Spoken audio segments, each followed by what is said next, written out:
So if you are a business owner and you know that you need to start asking for business, but you've been feeling real cringe about it, I want to help you not feel cringe about it in this video, because I'm going to help you find ways to make whatever you ask be mutually beneficial. Don't we love that word?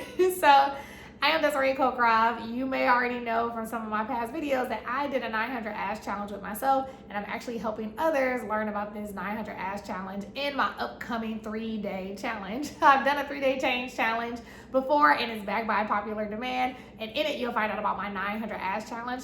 And if you want to know more about it, go ahead and click below. But I'm going to tell you a little bit about it in this video, because you're going to learn how to be asking for things and make sure it's mutually beneficial. So I have run a business since I was 23 years old. It's a nonprofit organization. And so I know what it's like to help people know that the time that they spend with my nonprofit, the money that they get with my nonprofit is mutually beneficial.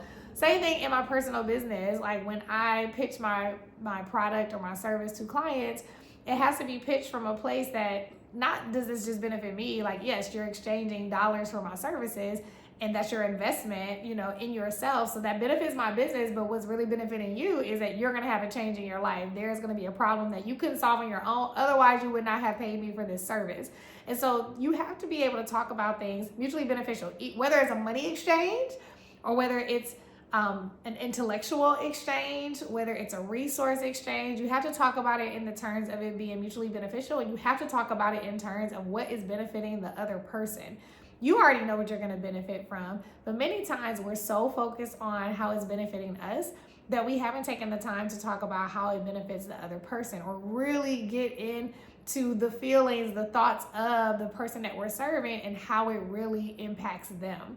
And so when I did this 900 ask challenge, which was basically, I believe, like a divine intervention to help me consider how I could, gain more clientele, how I can be more impactful, and literally having this lull in my business, how can I, get more leads and have more conversations that will help me lead to reaching my financial goals. And so I did this challenge of 30 days. I'm going to talk to 30 people for 30 days, over 30 business days. I did not reach my goal.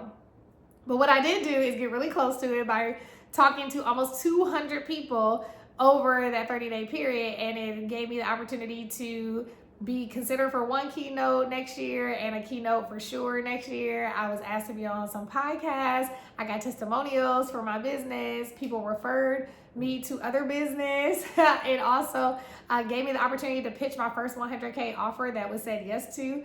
I did not get the whole thing right away, but they were like, you know what, we're gonna move our budget around and see how we can make this work for you. But in the meantime, let's do a 25K offer. All of these are wins to me because they would have never happened had I not made this challenge for myself. And so what I found is that you have to ask people things when it's mutually beneficial. So I would ask for 3 things. I asked for referrals, I asked for partnerships, and I also asked for business. And in all of those ask conversations, I was always mindful of like, what is in it for the other person?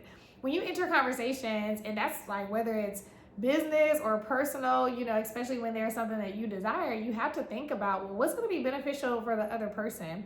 Yes, we can talk all day long that, you can do things selflessly and there's nothing that we want. But even if you don't get something tangible, we get something even emotionally when we make an exchange. For instance, when we are given our time, if you volunteer for something and you can say, well, I don't need anything. Well, that's not true. You're actually getting something emotionally from doing it. You would not do it if there wasn't something you were getting from it. So you are gaining something from it, although it can look like you're simply being benevolent and selfless, which in essence you are, because there's not this tangible thing, but you are doing it for a reason, whether it is something close to your spiritual beliefs, your emotional beliefs, your morals and values. You're getting something from it. You're gaining it from it. And so thinking about like, what is that exchange that is necessary or needed? So for instance, one of my asks would be about partnerships. I would talk to people about, hey, what would it look like if I was on your podcast or you did something on my page, like how can we exchange that way? It's mutually beneficial because, I have a following that some people may be interested in because of the clients that I typically have, or the type of following that I typically have. The other thing is, if people are looking for podcast guests, and maybe they need to fill their calendar and they're like, yeah, this will benefit me. I don't have to go look for someone. You can go ahead and record with me. And if they have a following that they know would appreciate the kind of messaging that I have, then it is doubly beneficial to them. And so what's beneficial to me is visibility, in addition to being able to offer a free something to that audience so that I can add them to my mailing list. They can become a part of, my ecosystem as well, and potentially work with me over time. And so that's the mutual beneficial thing that could be happening with partnerships. And that was like the thought process I had. When you think about people even being asked to consider your services, what is mutually beneficial to them? Well, obviously you are going to get paid for those services, so it's mutually beneficial to you from that perspective, and the part that they get is their problem solved. So how can you talk about their problem being solved as the most important thing in that conversation, and it being solved in a way that happens quickly? Maybe if you're accelerating something for them, maybe you're keeping them from having any more pain in a certain area that is really driving them nuts. So it's mutually beneficial from that perspective. So the questions that you're asking, the conversation that you're having is all aligned to what's in it for them. Even when it comes to referrals. So some people might feel like, well, it's referrals, they're not really getting anything. Well, you could set up something for referrals, like, hey, if you refer my business or you give me a testimonial, I'll do a complimentary X, Y, and Z, or I'll send this to you. I've definitely done that.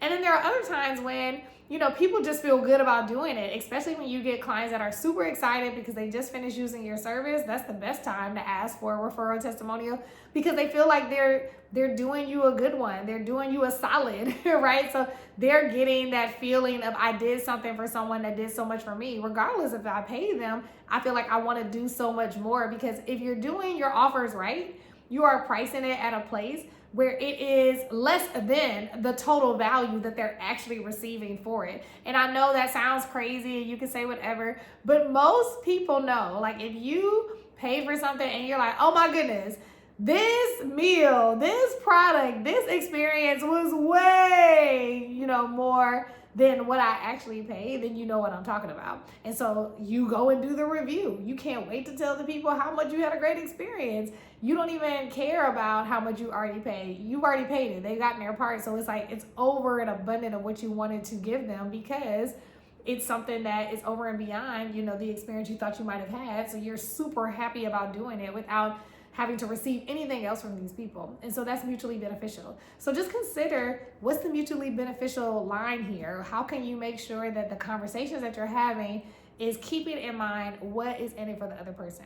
So if you found this helpful, then you'll definitely find my 3-day change challenge helpful. In this 3-day change challenge, we'll talk about clarity, about what is it that you want in this upcoming year, the identity that you need to step into, and most importantly, the strategy. And the strategy is all around this 900 Ask Challenge. I'm going to be pitching this to you all because it did so much for me in my business, and I know that you would definitely get a return in your investment in time and resources by doing it, especially in this upcoming year.